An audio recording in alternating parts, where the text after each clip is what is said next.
What's up, everybody? It's Stephen Hughes on the call back here on National Sports Radio Station here on Spreaker.com and on the iHeart Radio Station. We are here for MLB Offseason Show. In San Diego, the MLB winter meetings are in full swing, and players are getting traded left and right. Miguel Montero, John Lester, Jeff Samardzija, David Robertson, just few of the names that have been active for the last few days in these meetings, pretty much deciding, who's going to get the better out of these teams, out of these players, and the teams that are going to make the instant impact, the teams that are winning and losing right now in the offseason, and who's going to get John Lester. I'll give you a hint. Right now, there's no team from the NL West. The Giants and the Dodgers just in about 5 minutes ago have just gone word that the Giants and the Dodgers are officially out of the running for John Lester. It is the Cubs or the Red Sox. Will Lester be singing and hearing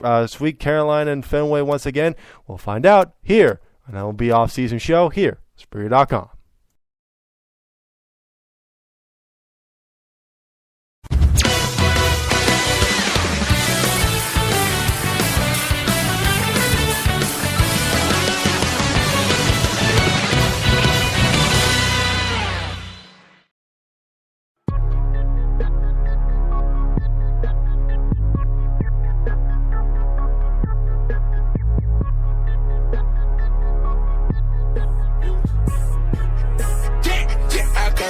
For you were Haitians. I stay smoking on good Jamaican. From different races. You get money, they started hating. I woke up in a new Bugatti. I woke up. And with that, welcome to MLB Offseason Show here on Spreaker.com. Affiliation with the National Sports Radio Station. So let's go straight for the John Lester news. Giants, Dodgers officially out of the running to get John Lester. John Lester with a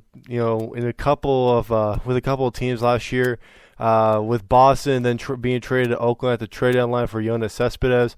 He combined to go 16-11 last year. A pretty good year overall, but that makes him just more valuable as he is a free agent now. Teams like the Giants, the Dodgers, the Cubs, and the Red Sox were the four main teams that were in the running for John Lester at the beginning. It is now cut down to two. We're at the Dodgers and the Giants are officially out of it. Lester's team telling assistant GM of the Giants, Bobby Evans, that he'll be signing somewhere else. As Bobby Evans put it, quote, "We did not receive a rose." So it's just plain and simple. No, cherry on top, to make things kind of, just bittersweet. It is just straight going. It'll be the Cubs or the Red Sox. John Lester spent his entire career, has spent every single year with the Boston Red Sox, spending a half a year just last season with Boston. But a 16-11 record, a 2.46 ERA, a very low ERA, but those lost games accumulated, mainly because of the offense. Both squads really had a hard time scoring runs, especially Boston at the beginning of the year, and then obviously how the season ended for Boston, winning the World Series back in 2013. This year, this past season, 2014, having a dismal, horrible last place year, being, going into, likes of, being last place with the Rays and all that. And then when he got traded to the A's, their offense really shut down. The A's had that epic collapse in which they were the best in the major leagues, and then they became the second seeded wild card team that turned out to lose to the Kansas City Royals in the wild card game off the Salvador Perez single in the 10th. So, it's not John Lester's fault that he had 11 lost games. He should have probably a 21 season with the pitching he had. It was extremely well. Again, the 2.46 ERA, the 219 innings that he threw all of 2014, that is a career high for him. beating the 213 he had in 2013, where he went 15-8 with a 3.75 ERA. His ERA was the best we've ever seen, so that makes him more valuable, and he's looking for big money. Sources have been telling me, 6 years is the minimum, and he's looking for $150 million at the least, and that's the level that he's probably working at. And and some sources saying it's even above $150 million, but he also wants that seventh year, and this is the issue that the Giants had if they were trying to sign John Lester. If the Giants wanted to go along with what John Lester wanted, that would have been a big issue, because if you don't remember with Pablo Sandoval, the Giants, they didn't want to go past 5 years or 4 years, for Pablo Sandoval before Sandoval would eventually go to the Red Sox. But Sandoval, he got that fifth or sixth year with Boston and got more of an opportunity, more of a challenge per se. And I don't think the Giants are willing to go for that seventh year to really assert themselves as the leaders and as a team that really definitely wants John Lester. As for the Cubs and the Red Sox, their offer is a lot more hefty. They got more of a payroll than the Giants. The Giants having big money now on Matt Cain, Buster Posey, Hunter Pence, and then sooner or later they're going to have to pay big money for the World Series MVP and Madison Bumgarner after his contract is up. Even though he just signed it, the Giants are thinking, Madison Bumgarner, he's our future. We need to go around what he's going to do. So in the next couple of years, Madison Bumgarner is going to get a big contract extension to stick in San Francisco, and that's going to require more than just the simple $100 million. That'll probably resort to $140, $150 million, maybe even more than what John Lester is trying to get at. So the Giants maybe playing it safe, having John Lester, losing John Lester in this little race, this little sweepstakes. But I think at the end of the day for the Giants, it'll be a good thing. For the Dodgers, they have money to spend. And supposedly they're trying to trade D. Gordon, who led the league in triples and steals last year. It steals 64 and in triples with 12. So maybe this could be a win-win for the Giants. For the Dodgers, I'm not sure. They've already have the best left-hander in Major League Baseball in Clayton Kershaw. Just adding another one would just make things more difficult for Major League Baseball to handle. But still, the Dodgers cannot succeed with that great team. The Dodgers predicted to win the World Series this year with Clayton Kershaw, with Kershaw's Cy Young and MVP year. And then the likes of Adrian Gonzalez, Matt Kemp finally stepping into the role in the outfield that he's supposed to. Puig, on and off year. Hanley Ramirez showing what he's all about and putting up a good, resume before he would get signed by Boston earlier this offseason. So for the Dodgers, they lost a lot of. They lost a couple players that would turn out to be big money for them, but they'll just save up the money for John Lester. Unfortunately, they won't be in it. It'll be the Cubs or the Red Sox. In my opinion, I think it'll be the Cubs. I think that with Lester being traded to the Red Sox, I don't think he'll like to come back. But I mean, he spent his entire career there except for half a season in Oakland, so I can see it, but the Cubs are in more need of him. I mean, Jake Arrieta, re-signing Jason Hamill, and then having John Lester. That front three is going to be a deadly trio to look at, especially Jake Arrieta, the rise of Arrieta. What I saw from him at the end of last year was just absolutely incredible, having no hit bids taken away in the 7th and the 8th a couple times. It's a bright future for Jake Arrieta in that Cubs rotation. Then Jason Hamill, I think coming back to the National League will help him out a lot.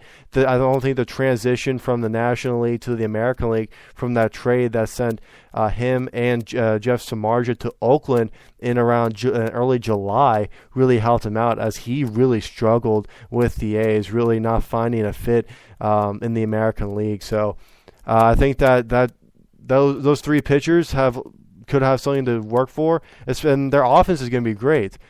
Junior Lake, the best outfielding prospect supposedly in Major League Baseball. Javier Baez, the third baseman, that's a big upside. He's got one hell of a swing, and maybe he will be, at the age of 22, such a young player. Maybe something will be great from him. Jorge Soler, something big out of him. Hopefully, Chris Bryant, the top draft pick for the Cubs a couple of years ago out of the University of San Diego, his power will be brought up to the major leagues very shortly. And then, of course, last but not least, Anthony Rizzo. His numbers have been impressive over the last 2 seasons. Going for 30 home runs a year, having 32 this past season. He had 23 in 2013, and he's going to be 25 this year. So he's got a ton of upside, a ton of things to look out of in this Cubs lineup. 3, 4, 5. So it's I'm very excited to see the Cubs maybe making a playoff push if they get John Lester. But if they don't, there'll be a big void they would have if they could have got him. But I think that the Cubs could have a playoff team in the next couple of years. If they do get John Lester, they're an instant playoff team, in my opinion. That young talent, I think, will come up to the forefront in a productive manner. The big news coming with the Cubs, actually, speaking of the Cubs, Miguel Montero is officially heading to Chicago. Miguel Montero is going to the Cubs, while the Diamondbacks will be gaining pitching prospects Zach Goodley and Jefferson Mejia. Montero has 3 years and $40 million left on his deal. The 31-year-old has had 2 down years after establishing himself as one of the best hitting backstops in the game. Last year, he batted .243 with 13 home runs and 560 plate appearances. With this deal, Wellington Castillo is now on the market from the Cubs. Wellington Castillo, not the best catcher you may see. He had a .237 batting average, 13 home runs, and 417 plate appearances. He's a guy that's probably going to be around $2 million a year. A modest sum for a starting caliber backstop.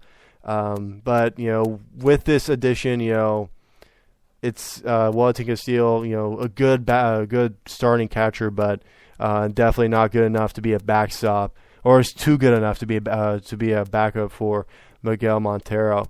And the Cubs, already, just an hour ago, we've already received a few inquiries about Castillo after the trade, but the club isn't really actively shopping him as of right now. That's what Theo Epstein has said to reporters. So, another trade that's could happen. Matt Kemp going from Southern California to Southern California. The Orioles, the Mariners, and the Rangers are officially out of the picture for Kemp. The Padres and the Dodgers are still working hard on a deal and have made progress. Los Angeles is looking for another quality piece, including Yasmani Grandal, and also, with the possibility of strong pitching prospect Matt Wisler. This would be it'll be a little bit of a surprise if Kemp gets traded to the team across the way in Southern California, but this wouldn't be a surprise. The Dodgers have had the issue with 4 outfielders in their roster, 4 really good outfielders with Andre Ethier, Carl Crawford, Matt Kemp, and Yasiel Puig. And with those first 3, with Ethier, Crawford, and Kemp, all 3 of those, they take out a chunk of money. And last year, Andre Ethier was the victim of, playing, let's say half of the games. And I was thinking that Ethier would be on the trade market, but Kemp, he had a pretty good season. I think he had about 20 home runs. His injuries were kept at a halt, at least, during the season.